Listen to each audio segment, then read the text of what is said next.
अस्सलामु अलैकुम व रहमतुल्लाहि व बरकातुहू। उम्मीद करता हूँ कि आप सब बच्चे खैर आफियत से होंगे।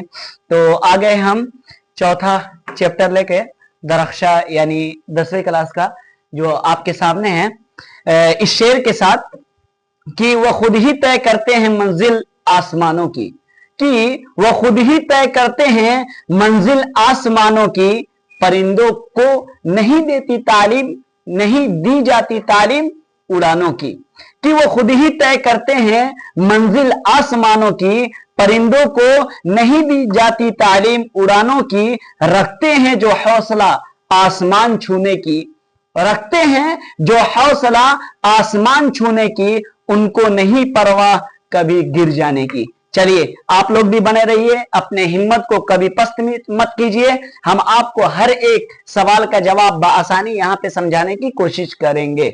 चलिए हम बोर्ड की तरफ आते हैं। सबसे पहला जो हमारा टॉपिक होगा वो है सबक नंबर 4, जो अफसाना। मैंने बता दिया है अफसाना किसे कहते हैं, दोबारा रिपीट कर रहा हूं। अफसाना उसे कहते हैं गुजरी हुई वो कहानी जिससे हमें सबक मिले, यानी उससे अच्छी सबक मिले, जिसको पढ़ने और सुनने के बाद हम फायदा उठा सकें, उसको अफसाना कहते हैं। चलिए इस अफसाने में एक मजमून है, और जो मजमून है हमारा टॉपिक होगा वो होगा कटी हुई शाख। ये कटी हुई शाख है, इसके बारे में हम बात करेंगे। उससे पहले हम बताना चाहते हैं कि इसके जो मुसन्निफ है, मुसन्निफ किसे कहते हैं बच्चों? मुसन्निफ मैं बार बार बताता हूं, मुसन्निफ कहते हैं राइटर को। क्या कहा जा रहा है? राइटर। यानी कह रहे हैं कि मुसन्निफ कहते हैं राइटर को, लिखने वाले को। जो लिखने वाला होता है उर्दू में उसको मुसन्निफ कहा जाता है। चलिए मुसन्निफ जो है वो है कमर जहां। कौन है? कमर जहां। आप देखेंगे कि उर्दू के अंदर, यहां पे समझाने वाला हूं, उर्दू के अंदर ज्यादातर आपको लफ्ज सिंफ, सिंफ आप लोगों को मालूम है, कह रहे हैं सिंफ उसे कहते हैं जिस चीज को लिख के रख दिया जाए उसको सिंफ कहते हैं। क्या कहते हैं बच्चों? सिंफ। और जो लिखने वाला होता है उसे कहते हैं मुसन्निफ। उसे क्या कहते हैं? मुसन्निफ। और कह रहे हैं तसानीफ वो होता है, तसानीफ वो होता है जो किताबी शक्ल में शाये हो चुका हो। शाये के माने छपना, यानी जब किताबी शक्ल में शाये हो जाएगा तो उसे कहेंगे तसानीफ। जो लिखने वाला होगा उसे कहेंगे मुसन्निफ, और जो जिस चीज को लिखा जाएगा उसे कहेंगे सिंफ। चलिए हम आगे बात करते हैं। जो हमारा मेन टॉपिक है, यहां मजमून है कटी हुई शाख, इसके बारे में हम बात करेंगे। जो किताब के अंदर है उसको समझना बहुत जरूरी होता है, क्योंकि यहां पे किताबें नहीं होती है, जिसकी वजह से हम सिर्फ सवाल जवाब समझते हैं। लेकिन नहीं, आज हम आप लोगों के लिए लाए हैं इन कटी हुई शाख के बारे में पूरा का पूरा मैंने यहां पे लिख दिया है, और हम आपको पूरी तरह समझा देंगे। इसके समझने के बाद आपके दिमाग में कोई ऐसा सवाल नहीं होगा जो आप खुद ना हल कर सकें। कहने का मसला यह है, मेरा मुराद यह है कि एक तो किताब होता है, किताब के अंदर देख के अगर सही से हम पढ़ लेते हैं तो उसमें से सवाल ढूंढना आसान हो जाता है। सेम कंडीशन उसी तरह मैंने यहां बोर्ड पे उन तमाम किताब की निचोड़, यानी कटी हुई शाख में जितने मजमून में जितनी लिखी हुई चीज थी, उसमें जो अहम टॉपिक था मैंने यहां पे लिख दिया है, ताकि आपको कोई दिक्कत ना हो। कह रहे हैं कटी हुई शाख, इसका नाम क्यों कटी हुई शाख पड़ा? कह रहे हैं एक आदमी था, एक लड़का था जो पढ़ने के लिए बाहर की तरफ जाता है, यानी कहीं अदर कंट्री के अंदर पढ़ने के लिए नहीं, सॉरी, कमाने के लिए जाता है यूरोप के अंदर, और वहां पे कमाता है और रहता है। कुछ दिनों के बाद, यानी 10 साल गुजर जाने के बाद जब अपने कल्चर में वापस आता है, कल्चर से मुराद यह है माहौल, जो यहाँ की एक्टिविटीज थी यानी तहजीब थी, उस कल्चर में जब वापस आता है तो उसका कल्चर यानी 10 साल जो यूरोप में रहा था उसका अलग हो जाता है, यानी पहनने का, खाने का तरीका अलग अलग हो जाता है। जैसे आप यूरोप कंट्रीज के अंदर जाएंगे तो वहां पे अलग अलग शिआर होते हैं, जैसे वहां पे हाफ कपड़े वगैरह पहनते हैं, टी शर्ट पहनते हैं, जो हमारे तहजीब के खिलाफ है। यानी बहुत सारी तहजीब ऐसी होती हैं जो हमसे मैच नहीं करती। वही कह रहे हैं, जो आदमी होता है वो यूरोप चला जाता है और वहां जाने के बाद जब यहां आता है तो उस वही का कल्चर लेके आता है। तो कह रहे हैं यहां का जो कल्चर था वो इससे तो कट गया, इसी वजह से इसका नाम कटी हुई शाख पड़ा। यानी अपने कल्चर को छोड़ के दूसरे कल्चर का ले लिया, इसी वजह से अपने जो कल्चर था उसको छोड़ने की वजह से इसका नाम कटी हुई शाख रख दी गई है। चलिए बात करेंगे सबसे पहले कि इसके लिखने वाले कौन है। तो इसके राइटर जो है वो है कमर जहां। कौन है बाबू? कमर जहां।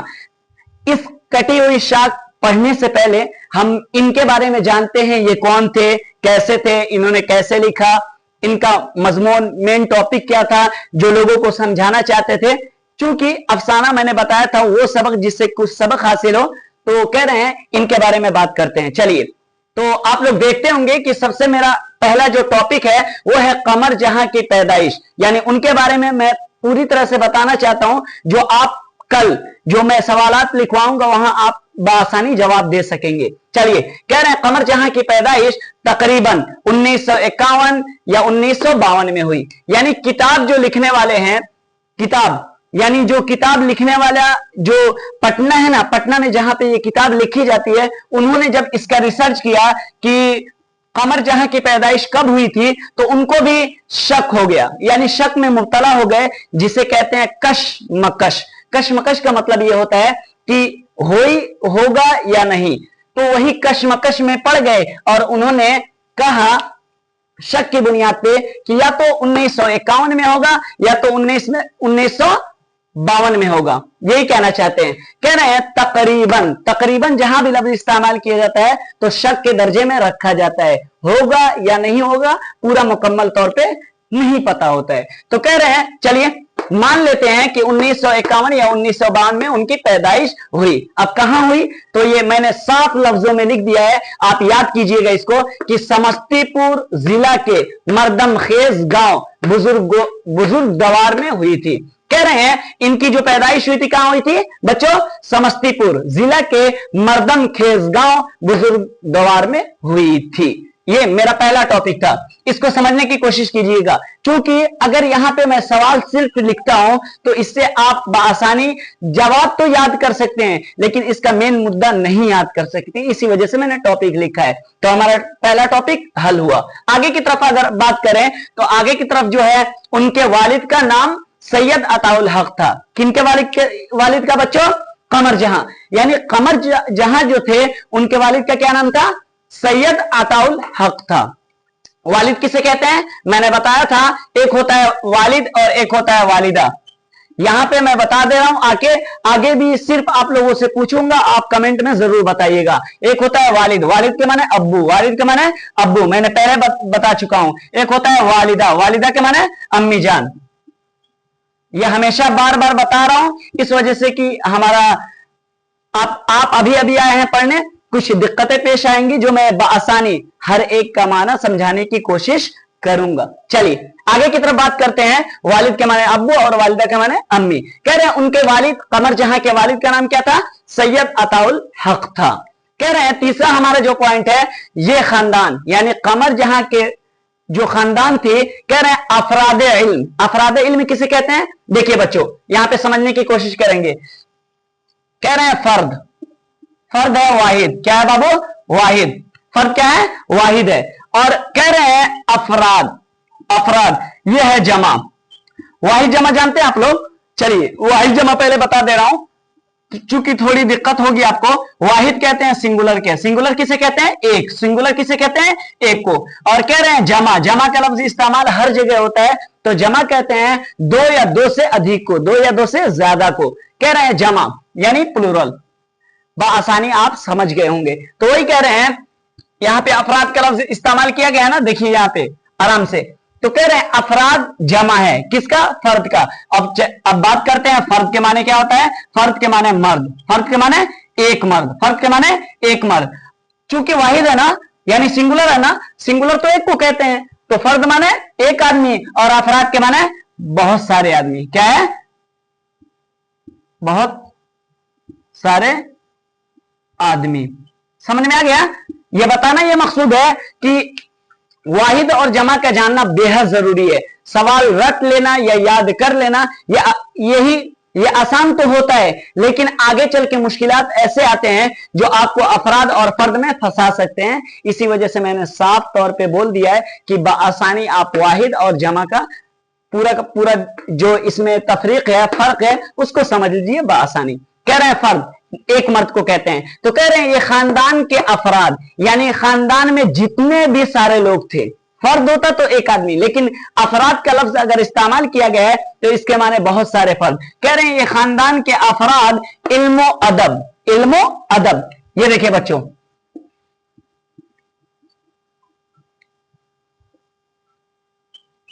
इल्म, इल्म किसे कहते हैं? मैं बार बार आपको बताता हूं, इल्म कहते हैं एजुकेशन को, नॉलेज को, किसी चीज के जान लेने को, किसी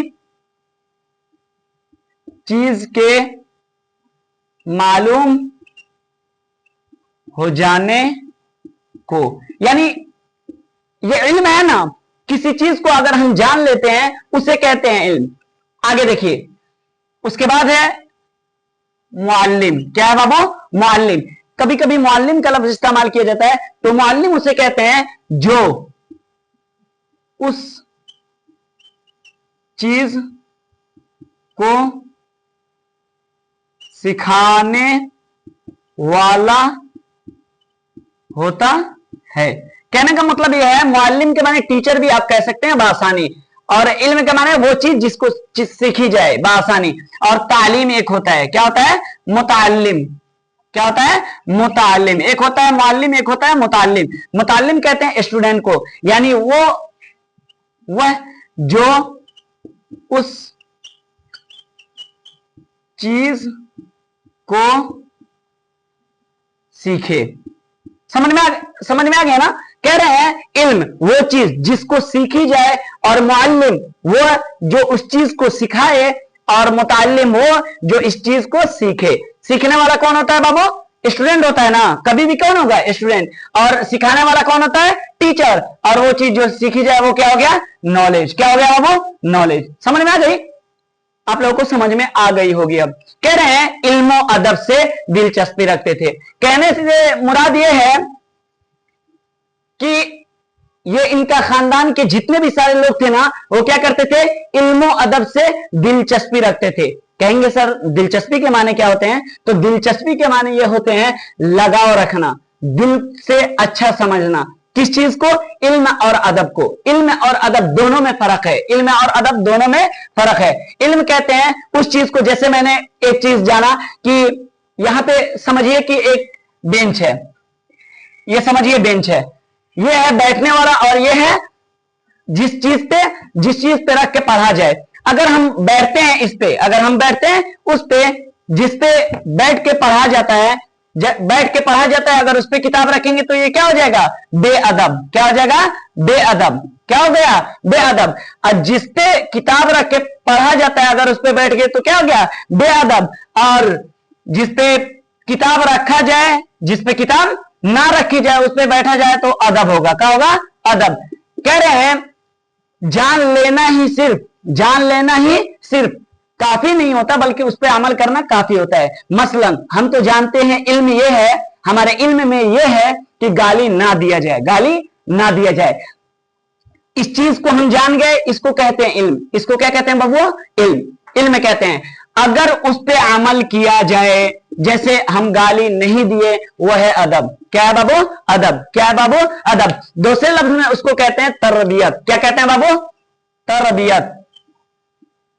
तालीम और तरबियत। समझ में आ गई? इल्म वो चीज जिसको जान लिया जाए और जिस पर अमल किया जाए उसको तरबियत और अदब कहते हैं। समझ में आ गई होगी। आगे देखिए, आगे बात करते हैं हम कि दिलचस्पी रखते थे यानी उसको अच्छा समझते थे। चलिए अगर चौथे पॉइंट की बात करें हम लोग, तो कह रहे हैं वो रिवायती तालीम हासिल करने के बाद पटना आ गए। कौन सी रिवायती तालीम? रिवायती तालीम उनका यह था कि उनके जितने भी घराने में जितने भी अब्बू दादा दादी जितने भी लोग थे, वो सब के सब दीनी फोकस करते थे। दीन किसे कहते हैं? अल्लाह, ईश्वर, गॉड की तरफ से दी गई मोहम्मद सल्लल्लाहु अलैहि वसल्लम मैसेंजर या प्रोफेट के ये जिसके जरिए मैसेज आई हो इस दुनिया के अंदर और वो गॉड के पैगाम को लेके आए हो, उसे कहते हैं दीन। उसे कहते हैं दीन। आप किसी से पूछिएगा यही बताएंगे, क्योंकि अगर दुनियावी दीन होगा, जैसे एक होता है दुनियावी दीन, यानी कोई भी उठ के कोई चीज बना दिया, जैसे किताब लिख दिया और कहने लगा मैं गॉड हूं, ऐसा कुछ होने वाला नहीं है, उसको दीन कभी भी नहीं बोलेंगे। बल्कि दीन कोई भी हो, यानी इस दुनिया के अंदर इंसानों के हिदायत के लिए, यानी इंसानों को सीधा रास्ता दिखाने के लिए लगभग तकरीबन कमोबेश 1,24,000 अंबिया अलैहिस्सलाम मैसेंजर प्रोफेट इस दुनिया के अंदर आए हैं, और सबका दीन कहते हैं, अभी मैंने बताया ईश्वर गॉड लॉर्ड की तरफ से भेजी गए मैसेज को दीन कहा जाता है, मैसेज को दीन कहा जाता है, सबको दीन कहेंगे, लेकिन दुनियावी दीन को दीन नहीं कहेंगे। चलिए, तो कह रहे हैं रिवायत किसे कहते हैं? रिवायत कहते हैं यानी उनके अब्बू अम्मी जो सिर्फ और दीन यानी इस्लाम पर फोकस करते थे, उसी तालीम को हासिल करने के बाद वो कहां आ गए? पटना आ गए। चलिए आगे बात करते हैं हम पांचवें पॉइंट की तरफ। तो कह रहे हैं उन्होंने पटना यूनिवर्सिटी से उर्दू में एमए और पीएचडी की डिग्री हासिल की, उर्दू में एमए किया और पीएचडी की डिग्री हासिल की। सवाल आएगा आपका कि पटना यूनिवर्सिटी यानी कहां से उन्होंने पीएचडी की डिग्री हासिल की और किस में की? यानी फारसी में तो एमए की डिग्री हासिल हो सकती है ना, लेकिन यहां पे जो मैंने पॉइंट लिखा है वो ये लिखा है कि पटना यूनिवर्सिटी से उन्होंने उर्दू में एमए किया और पीएचडी की डिग्री हासिल की। तो यहां साफ साफ मैंने बता दिया है, इसको नोट कीजिएगा, जल्दी जल्दी नोट करते जाइए, मैं आसानी इसको समझाने की कोशिश करूंगा। और आप ये मत समझिएगा इसके बाद सवाल नहीं बनाया जाएगा, बल्कि आपको हर एक का सवाल इसी में से, चूंकि मैंने किताब से निकाल करके इसको पॉइंट बना के रखा है ताकि आपके सामने नजर के सामने रहे, और जो हमारा दूसरा लेसन हो, पाठ हो, सबक हो, उसमें हम सवाल करें और आप बआसानी जवाब दे दें। यहां पे पूरे जवाब मतलूब हैं। कह रहे हैं कि छठा जो है उन्होंने 1966 ईस्वी से अफसाना लिखना शुरू कर दिया था। कह रहे हैं उन्होंने 66 ईस्वी से क्या करना? अफसाना लिखना शुरू कर दिया था। और उनकी पहली कहानी जो लिखी गई, पहली कहानी, अफसाना किसे कहते हैं? कहानी को, यानी उनकी पहली जो कहानी लिखी गई वो है जुनून वफा। क्या बाबू? जुनून वफा।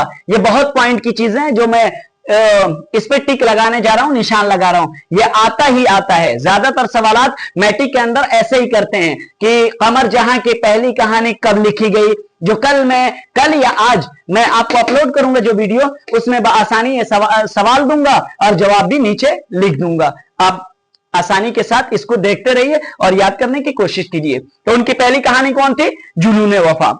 चलिए इसके बाद बात करते हैं 7वें सवाल की तरफ। तो कह रहे हैं सुंदरवती महिला कॉलेज से भागलपुर के शोबा उर्दू से, भागलपुर के शोबा उर्दू से उन्होंने अपनी तदरीसी कैरियर का आगाज किया। कह रहे हैं कमर जहां के बारे में अगर बात करेंगे तो कह रहे हैं उन्होंने सबसे पहले कहां पे टीचिंग की? तदरीस। देखिए एक होता है दर्स, क्या होता है बाबू? दर्स। आराम से देखिएगा, समझने की कोशिश की है। एक होता है दर्स, अरबी का लफ्ज है, चूंकि उर्दू में भी इस्तेमाल किया जाता है ज्यादातर। तो कह रहे हैं दर्स के माने सबक, दर्स के माने बाबू सबक, दर्स के माने सबक। और जब दर्स का लफ्ज इस्तेमाल किया जाता है उसी के साथ एक लफ्ज इस्तेमाल किया जाता है तदरीस। क्या इस्तेमाल किया जाता है? तदरीस। तदरीस के माने होता है सबक को पढ़ाने वाला, सबक को पढ़ाने वाला, यानी टीचर, यानी टीचर। तो कह रहे हैं उन्होंने अपने कैरियर का आगाज, कैरियर कहते हैं जिंदगी, यानी जिंदगी कामयाब होने का आगाज किससे किया था? आगाज। कहेंगे सर आगाज किसे कहते हैं? तो देखिए बाबू, आगाज कहते हैं शुरुआत को। आगाज किसे कहते हैं? जरा शुरुआत, आसानी के साथ समझिए। कभी कभी मैं भोजपुरी इसलिए इस्तेमाल कर रहा हूं ताकि आप लोग आसानी समझ सकें, क्योंकि ये जो जितनी भी सारी चीजें हैं ना, सब बिहारी के लिए हम तैयारी करा रहे हैं। यही से कहा था नहीं कि सिखल होगीन समझे खतरा, हम भोजपुरियों में समझाम जेत्र कबल विनोत्र समझा दें, लेकिन समझल मकसूद बा। तो कह रहे हैं आगाज के माने शुरुआत। तो उन्होंने अपनी जिंदगी कामयाबी की तरफ कैसे आगे बढ़ा? आगाज किया, शुरुआत किया, तो पढ़ा करके, क्या करके? पढ़ा, यानी मुअल्लिम बन करके। तो कह रहे हैं सबसे पहले उन्होंने मुअल्लिमी कहां की? उन्होंने पढ़ाया कहां? तो लिखना है सुंदरवती महिला कॉलेज भागलपुर से। कहां पे? भागलपुर से। कह रहे हैं 8वें सवाल की अगर बात करते हैं तो कह रहे हैं उन्होंने भागलपुर के सदर शोबा उर्दू तक के ओहदे को संभाला, उर्दू तक के ओहदे को संभाला। अब कहेंगे सर एक लफ्ज इस्तेमाल किया जा रहा है, हमेशा याद रखिएगा आप लोग, सदर किसे कहते हैं? देखते हैं, कहेंगे सर सदर किसे कहते हैं? तो सदर कहते हैं हेड को। सदर किसे कहते हैं? हेड। और हेड मालूम में क्या करता है ना, यानी जो निगरानी करता है, तमाम चीजों की निगरानी करने वाला, जिसको कहने हैं ना मैनेजमेंट करने वाला। कहते हैं सदर। क्या कहते हैं उर्दू में उसे? सदर। जिसे कहा जा सकता है नाजिम। क्या कहा जा सकता है? नाजिम। उर्दू का लफ्ज इस्तेमाल किया जाता है सदर और नाजिम, दो लफ्ज इस्तेमाल किए जाते हैं, और अंग्रेजी के अंदर उसको मैनेजमेंट कहा जाता है, मैनेजमेंट का लफ्ज इस्तेमाल किया जाता है। आगे देखिए, तो कह रहे हैं सदर शोबा, उर्दू तक के ओहदे को संभाला, यानी नाजिम। नाजिम किस चीज के रहे? तालीमात। किस चीज के? तालीमात। तालीमात समझते हैं आप लोग? यानी जितनी भी सारी पढ़ाइयां होती थी, तालीम कहते हैं पढ़ाई को, कह रहे हैं जितनी भी सारी तालीम होती थी उसको संभालते थे। नाजिम तालीम का माना है, आप कह सकते हैं हेड मास्टर। क्या कहते हैं? Head master. कह रहे हैं सदर शोबा के माने होता है हेड मास्टर, यानी हर चीज का मैनेजमेंट करने वाला और हर चीज का निगरानी करने वाले को क्या कहते हैं? सदर। सदर कहते हैं। उन्होंने भागलपुर के सदर शोबा उर्दू तक के ओहदे को संभाला, यानी उन्होंने हेड मास्टर वहां के रहे और उस ओहदे को संभाला। कह रहे हैं उसके बाद अगर बात करें नौ हमारा जो टॉपिक है उसकी, तो कह रहे हैं उनकी तसानीफ में, बाबू मैंने बताया था ना तसानीफ किसे कहते हैं? लिखी हुई किताब को। लिखी हुई किताब को हमेशा याद रखिए, बार बार बताने की जरूरत ना पड़े, क्योंकि हर सब्जेक्ट के अंदर, हर लेसन, हर सबक के अंदर ये ज्यादातर इस्तेमाल किया जाता है। कह रहे हैं तसानीफ उसको कहते हैं जो लिखी हुई उनकी किताब होती है। कह रहे हैं उनकी तसानीफ में 3 अफसानवी मजमुए हैं। 3 अफसानवी मजमुए हैं। कितने? 3 अफसानवी। कह रहे हैं जिनमें चारागर। चारागर देखो बाबू, टिक लगा रहा हूं, ये जवाब जरूर लिखिएगा। चारागर ये एक किताब का उनके नाम है, जो कह रहे हैं 1983 ईस्वी में शाया हुआ। कब शाया हुआ बाबू? 1983 ईस्वी में। और अजनबी चेहरे, ये भी एक उनके किताब का नाम है। कह रहे हैं 3 अफसानवी ना, तो एक अफसाना और दूसरा अफसाना अजनबी चेहरे हैं, जो 1991 ईस्वी में शाया हुआ। उसके बाद कह रहे हैं शाया हो चुके हैं। उसके बाद आगे बढ़ते हैं अगर, तो 10वें सवाल की बात करते हैं, तो अख्तर शेरानी की जिन्स और रोमानी शायरी मियारे कलाम अब्दुल्ला हाफिज मुश्कीपुरी, यानी ये जो अख्तर शेरानी की जिन्स और रोमानी शायरी, ये किताब का नाम है। किनकी किताब का नाम है? तो कलाम अब्दुल्ला हाफिज मुश्कीपुरी की। कह रहे हैं और हर्फ आगही उनकी तनकीदी तसानीफ है। देखिए अभी तक मैंने जो पढ़ाया वो अफसानवी मजमुए थे। अफसानी मजमुए यानी अफसाना कहते हैं कहानी को। कहानी के मजमुए 3 शाये हुए। कितने शाये हुए? 3 शाये हुए, और उनमें एक तनकीदी मज़ामीन शाया हुआ, तनकीदी अफसाना शाया हुआ, सॉरी तनकीदी तसानीफ। तसानीफ के माने तनकीदी किताब। कहेंगे सर तनकीद किसे कहते हैं? तो यहां पे मैं बताना चाहूंगा, तनकीद किसी के बीच में टोकने को, किसी के बीच में टोकने को, यानी कोई अगर गलत बोल रहा है तो उस पर तनकीद करना, उसको जबरदस्ती उस बात के कायल करने को तनकीद कहते हैं, और चढ़ाने को भी कहते हैं। आगे देखिए, कह रहे हैं उनकी जो किताब आई हरफे आ गई। क्या आई थी? हरफे आ गई। उनकी तनकीदी किताब का क्या नाम है? हरफे आ गई। चलिए इसमें जितने भी सवालात हैं आप जल्दी से जल्दी लिख लीजिए और इसको शॉर्ट स्क्रीन जल्दी से आप ले लीजिए। चलिए इस शेर के साथ इस क्लास को खत्म किया जा रहा है आज, और कल इंशाल्लाह सवाल जवाब किया जाएगा इस शेर के साथ कि दियारे इश्क में अपना मकाम पैदा कर।